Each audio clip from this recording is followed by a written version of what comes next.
Hello, this is Femboy Cloudstrife. Today we are moving on with Poor Things by Alistair Gray. I will now skip 6 pages of superstitious drivel and resume on the second last page, where he describes Bella bringing him to Paris by overnight train. They are again short of money, so do not want to pay for a cab. They stroll through not yet crowded streets where the huge returning wagons of the night soil collectors are the only vehicles. The sky is milky gray, the air fresh, sparrows audible. Belle gazes with eager pleasure at all she sees, though carrying their luggage in 2 heavy cases, one on each shoulder. Wedderburn carries nothing. He has recovered most of his physical strength, but dare not admit it to Bella, lest, I quote, "she drain me once more of all manhood." Listen. The Rue Hachette is a very narrow street near the river. Here we found a small, rather noisy hotel, considering the hour. The waiter of a nearby cafe was setting out chairs and tables on the cobbles, so I sat while Bella went to investigate. She soon returned without the luggage and in high spirits. A room would be ready for us in an hour. Also, the manageress, the widow of a Frenchman, had been born in London and spoke fluent Cockney. She had invited Bella to wait in her office, and as it was very small, would I like to sit where I was? I could wait in a foyer if I preferred, but the foyer too were very small. Many overnight customers were about to leave and might tumble over me. In a dolorous voice I said I would wait outside, hiding my delight at the first chance, since our elopement to be without Bella in the open air. She smiled so brightly as she whisked back into the hotel that I nearly believed she was as glad to be rid of me. From the waiter, I ordered coffee, a croissant, and a cognac. These gave me courage. At last, I felt strong enough to open and read the letter I had received in Gibraltar, along with the money order from the Clydesdale and North of Scotland Bank. I knew that letter, addressed to me in my mother's hand, would be full of bitter and just reproaches. Reproaches I could never have faced without brandy and my guts, and no Bella beside me, for Bella would never have left me in peace to stew in the remorse and misery I so richly deserved. Almost luxuriously, I tore open the envelope and winced over its contents. The news was more terrible than I had feared. Mother was nearly destitute. She could only afford to keep 2 servants now, old Jessie and the cook. With these two, I had first discovered the pleasures of love. But they were now long past their best. Oh, Jessie had grown so dottery, we had meant to send her to the poorhouse after Christmas. Cook was now a dipsomaniac. These served mother without pay because nobody else would give them house room. Less tragic, but more poignant, was the fact that my frail, lovely mother, a lonely widow of 46 years, could no longer order clothes from London and Edinburgh, but must shop for them herself in Glasgow. Guilt and rage brought me panting to my feet, mainly rage against Bella. For what had she done with all my money? Without thinking, I strode forward down a lane like a corridor, grinding my teeth at the memory of my sufferings in the grip of that gorgeous monster. Was it the hand of God that steered me over that busy bridge, then stopped me short before the open door of the great cathedral? I think it was. I had never entered a Roman Catholic edifice before. What trembling hope drew me into this one? I saw receding aisles of mighty pillars, like avenues of titanic stone trees, upholding an overarching dimness. I heard a glorious blast of honesty, McCandless. His style is so sickeningly derivative that I will summarize what follows. Duncan W. has never prayed to God before, but decides he'll have a go because others are doing it here.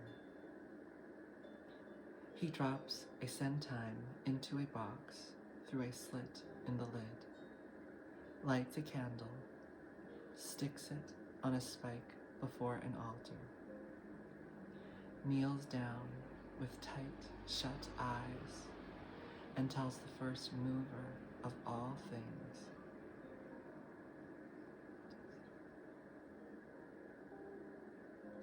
that Duncan W.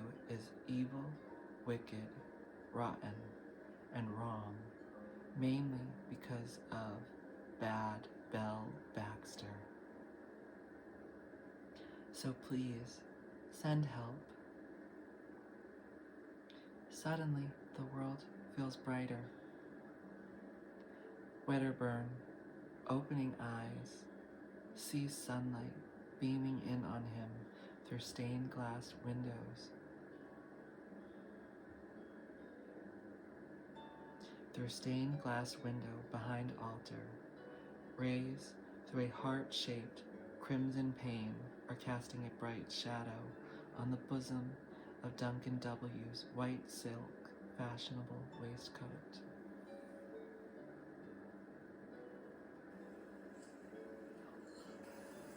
This is Femboy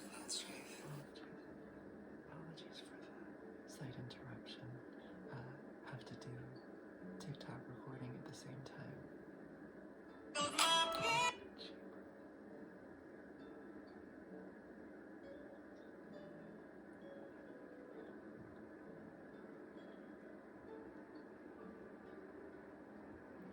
A personal telegram to Duncan W. from the prime mover. DW's first reaction is Protestant. He wants to go somewhere private and think it over. A small, intimate place with a seat and a lock on the door where he can be safe from interruption. He sees a row of cubicles.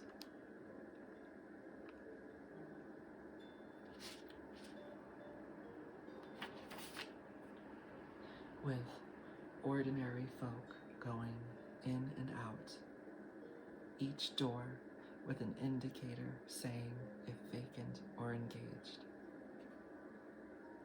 He bolts himself into a vacancy, which of course proves to be a confessional box. If I told you that the padre behind the grill spoke English, can you guess what happened then, McCandless? Not exactly. Wedderburn wants to confess all of his sins from the age of 5, when old Jesse taught him masturbation, to half an hour earlier, where Bella booked him into what sounded like a brothel. He also wants professional advice on the value of the Sacred Heart telegram just got from God. Priest says, all who pray before that shrine get that telegram.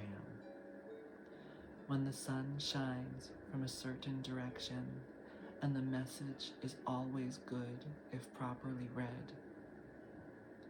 Priest says he cannot absolve Monsieur W. of his sins because Monsieur is a heretic or pagan. But if Monsieur W. will give a 5-minute precis of the sins, which now so afflict him, Priest will give him a straight opinion. Out pours the story. Priest tells Monsieur W. to marry Bella and go home to his mother, or leave Bella and go home to his mother, or rot in hell. Priest advises Monsieur W. to take instruction in the Catholic faith when he returns to Glasgow, and now adieu, Monsieur. I will pray for your soul. Wedderburn steps into the street, where the sunlight shone on me like a benediction, for I felt that a hideous burden had fallen from my shoulders, etc. In other words, he at last discovers he is sick and tired of Bella. Back to the hotel then. Bella is unpacking in the bedroom. Stop, cries Wedderburn, and tells her he must return to Glasgow and work, but he cannot take her with him unless she returns as his wife. She says cheerfully, "That's all right, Wedder. I want to see a bit more of Paris." Packs his things into one and gives him money for the fare home. He says, "Is that all?" She says, "It's all that's left of your money. But if you need more, I'll give you what God gave me." She takes out her sewing scissors, unstitches the lining of her traveling coat, removes £500 in Bank of England notes, and gives it to him, saying, "That is to pay for all the fun you gave me. You deserve a lot more, but this is all I have." Still, it's quite a lot, and God gave it to me because he said something like this would happen with you. I now return to the letter, McCandless. Wedderburn's description of how he acted on hearing that I knew of his elopement before it happened is of great clinical interest. As my brain tried at once to grasp and repel the hideous meaning of her words, I came to know what madness is. Writhing my head from shoulder to shoulder and mouthing as if biting the air or silently screaming, I retreated into a corner and slowly sank to the floor, frantically punching at the space around my head as if boxing with a loathsome and swarming antagonist, like huge wasps or carnivorous bats. Yet, I knew these vermin were not really outside, but inside my brain, and gnawing. They gnaw there still. Bella must have called in her new friend, the manageress, but my madness multiplied these two into a jabbering crowd of disheveled women of every age and shape.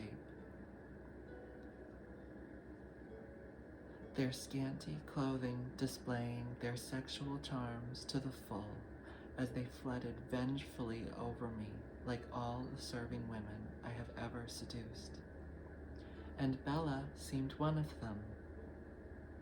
With their strong, soft limbs, they bound my limbs and body as tight as a baby in swaddling hands. They poured brandy down my throat.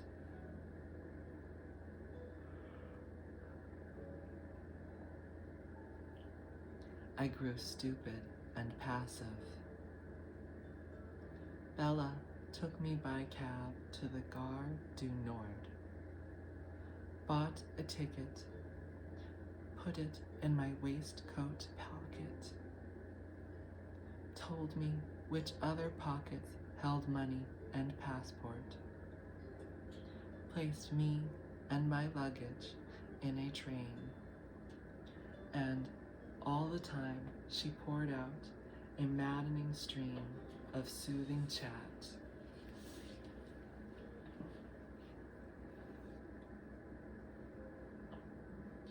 Poor Wedder, poor old lad. I've been bad for you. I've overtired you. I bet you are glad to be going home to your mother's house and a nice long rest. Think of the money you will save. But we had some good times together. I don't regret a moment of it.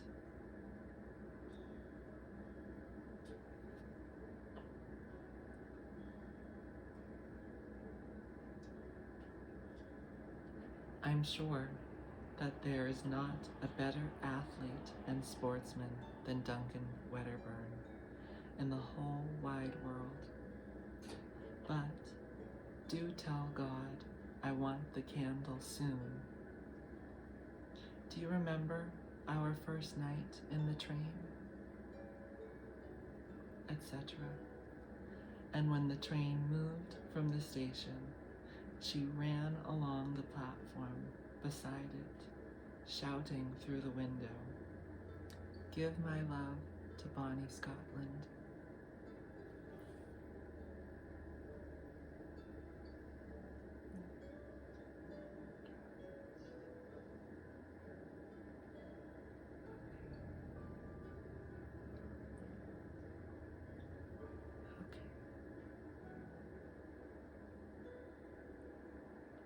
So, I know who your niece is now, Mr. Baxter.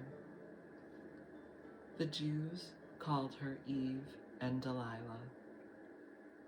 The Greeks, Helen of Troy. The Romans, Cleopatra. The Christians, Salome.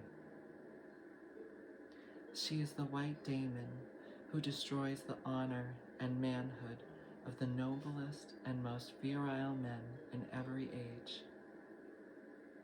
She came to me in the guise of Bella Baxter. To King Louis, she was Madame de Maintenon. To Prince Charlie, she was Clementina Walkinshaw. To Robert Burns, she was Jean Amour, etc. And to General Blessington, she was Victoria Hattersley. Does that name make you tremble, Lucifer Baxter? The general's matrimonial disaster was not noised aloud by the newspapers, but we lawyers have other sources of knowledge, and through these I have penetrated your secret. For the white daemon is in every age and nation the puppet and tool of a vaster, darker daemon. Eve was ruled by the serpent, Delilah by the Philistine elders, Madame de Maintenon by Cardinal Thingummy, and Bella Baxter by you.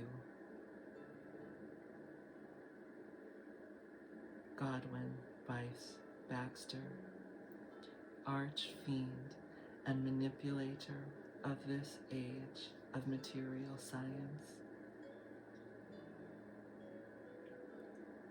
Only in modern Glasgow, the Babylon of material science, could you have gained wealth, power, and respect by carving up human brains, prowling through morgues, and haunting the deathbeds of the poor. You would have been burned as a warlock for that, when Scotland was a spiritual nation. Godwine, Godswine, Bosh, Backstair, beast of the bottomless pit. You probably do not know you are Antichrist, for none are as deluded as the damned. So the father of all lies is condemned to know himself least of all. But you are a scientist. Examine the proofs I will now present coldly and logically, without using a lot of capital letters, except at the start.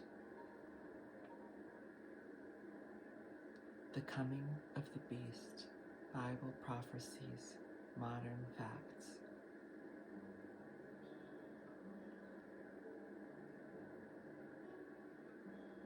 One, the number of the beast is 666. 2, the beast supports a woman clothed in scarlet. 3, the beast is called Babylon, because that city ruled the biggest material empire in the ancient world, and persecuted the children of God, the spiritual people of that day. Note that Protestant fanatics say Rome is the modern Babylon and the headquarters of the beast. But remember that Roman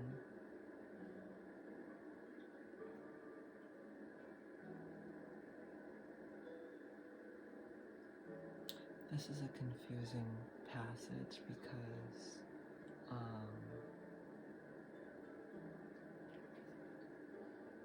it looks like this. Sorry, just need a moment. The Roman. But remember that Roman. The British Empire is the largest empire the world has ever known. It is holy material, being based on industry, trade, and military might. It is holy material, being based on industry, trade, and military might. It was invented in Glasgow. Here, James Watt conceived the steam engines which drive the British rail trains and merchant fleets and battle fleets. And here, the best of Catholicism, with all its flaws, is nowadays a holy spiritual empire. 4. The beast and the woman he supports are also called mystery.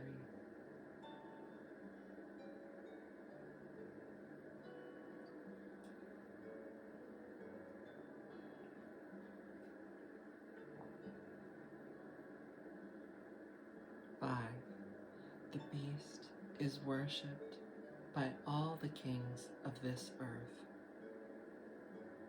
6. The beast has 7 heads, 7 bits sticking up. Protestant fanatics say it must therefore be Roman. These locomotives and ships are built. Here, Adam Smith invented modern capitalism.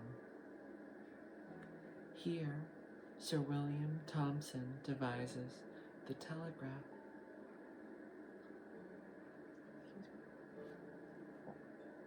Here, Sir William Thomson devises the telegraph cables binding the empire together over the ocean floors.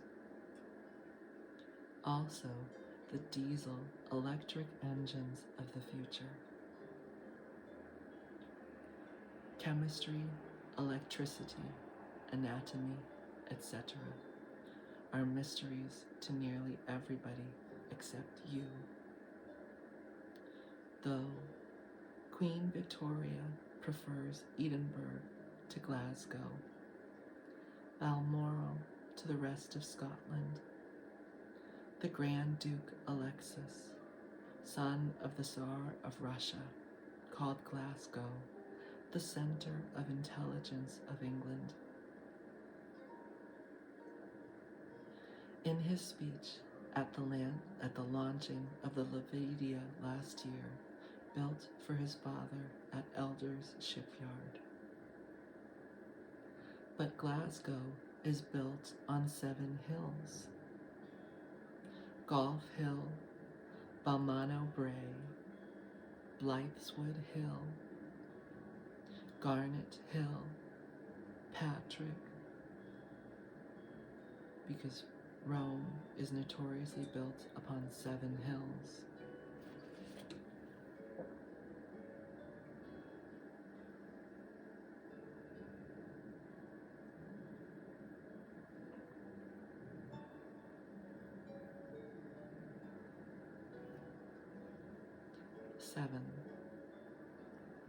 The scarlet woman on the beast's back holds a golden cup full of abominations.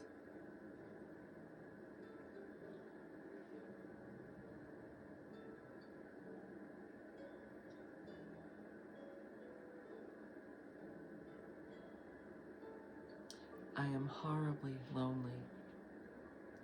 Mother keeps telling me to pull myself together. I long to sit close to her, but when I do, she fidgets and asks why do I not go out to music hall, sports club, or other things I used to be busy with before my trip abroad. I dread such things nowadays. When I was little, old Jessie cared for me when Mother got the fidgets. So now I pretend go out for a night on the town, but skulk round by the back door tradesman's entrance into the kitchen, where I sit tippling with old Jessie and the cook. I never drank alcohol in my Casanova days, for a devotee of Venus must abjure Bacchus. It is cold in the kitchen. I have so wasted the Wedderburn fortune that mother cannot afford to let servants use our coals. Old Jessie and the cook sleep together for warmth, so I sleep between them. I cannot sleep alone. Come back, please. Warm me, Bella.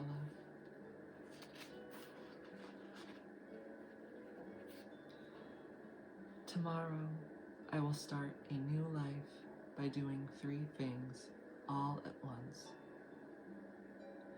I will make Mother rich again by undeviating devotion to the science and art of property conveyancing. I will save my Bella from beastly Baxter by boxing with the modern Babylon at street corners in the open forum of Glasgow Green and through letters to the press. I will embrace the only true Catholic faith, make a vow of eternal chastity, and end my days in the peace of a cloister. I need rest. Help me. I am faithfully and forever Bella's outcast, welter white, bleeding waistcoat hearted, Duncan McNabb, wedder, writer to the signet and old Jessie's big tumshi. And we're in luck, there's a drawing. Picture book.